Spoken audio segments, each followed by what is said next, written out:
Oui, vous avez été adopté. Vous Oui, vous ne connaissez pas votre maman biologique. Non, je suis ce qu'on appelle née sous X. Voilà, née sous X. Je suis née le 29 mai 1975 à Chaudron-en-Mauges, dans un petit village à côté d'Angers, dans le Maine-et-Loire. Donc 29 mai 75 à Chaudron, en Auge. En Mauges. En Mauges. C'est le pays des Mauges. D'accord. D'accord. Et je suis née dans une maison maternelle, puisqu'à l'époque, les jeunes femmes qui, bien souvent en tout cas, qui avaient des enfants et qu'on appelait filles-mères, allaient accoucher dans une maison maternelle tenue par des religieuses, par des dominicaines.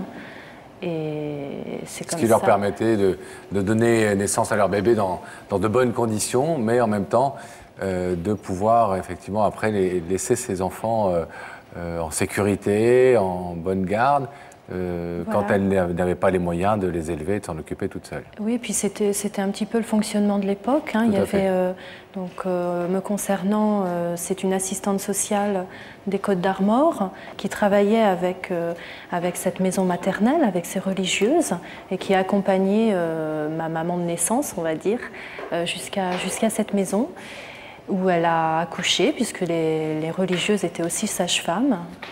Elle a accouché voilà, d'une petite fille. Et votre mère biologique vous a laissé une lettre, c'est ça? Alors, c'est pas tout à fait une lettre. C'est-à-dire, quand elle a dressé le procès-verbal d'abandon, on pose un certain nombre de questions. Donc, on lui a demandé son âge, ce qu'elle faisait. Donc, elle a laissé des éléments. Elle avait quel âge? Elle avait 20 ans. 20 ans. Elle avait 20 ans en 1975. Elle dit être sténodactylo à l'époque. Donc c'est une dame qui a 50 ans aujourd'hui, voilà. Qui était sténodactylo quand elle avait 20 ans, en tout cas elle le disait. Voilà. Par rapport au père présumé, je suis née d'un amour, même s'il a été furtif peut-être, donc d'un amour d'été, si on retourne, d'été 74, avec un papa qui était eurasien, a priori, donc qui avait sa mère, donc ma grand-mère paternelle de naissance, j'ai envie de dire, elle est vietnamienne. D'accord. Voilà.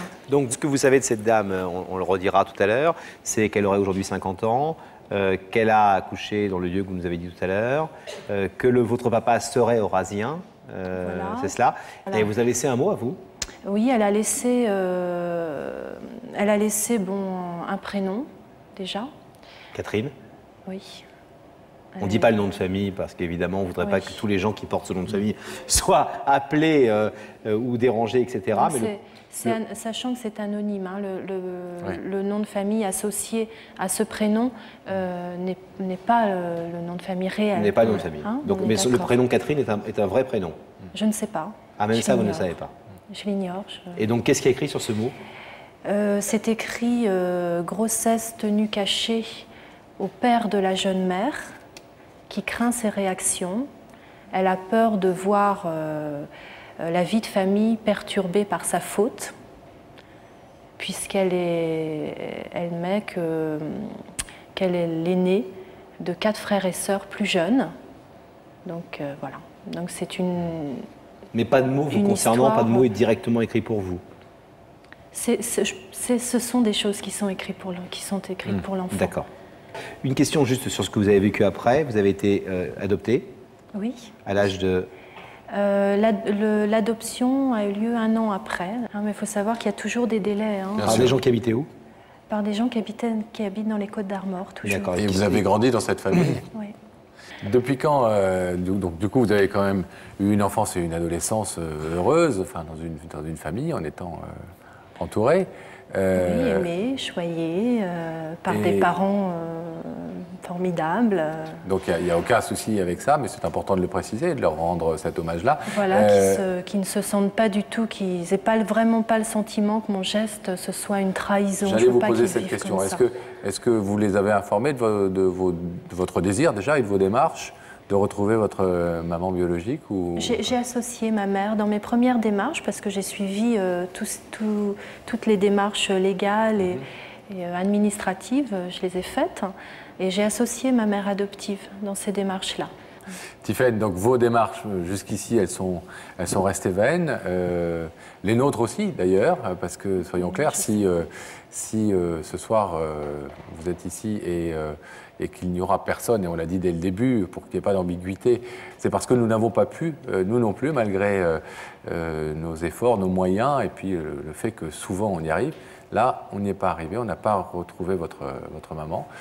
Donc ce soir, vous voulez lui lancer un appel, en fait, voilà, lui dire tout simplement que vous êtes là et que vous aimeriez faire sa connaissance. Voilà, j'ai envie de dire, tant à ma maman de naissance parce qu'on parle beaucoup des rencontres entre les enfants et les mères, mais il y a aussi un père. Tout à fait. Tant à cet homme qui a eu une histoire avec votre maman. Avec cette et qui est votre père, tout simplement. Pendant l'été 74. Regardez, il y a une caméra qui est là-bas au rouge, vous voyez. Si vous voulez lui dire un mot, allez-y. Si vous avez 50 ans, que vous appelez Catherine, que cette histoire vous dit quelque chose et que vous touche au plus profond du cœur, les lieux, les endroits, l'histoire, etc. Bien voilà, Tiphaine est peut-être votre fille. Elle vous laisse un message ce soir.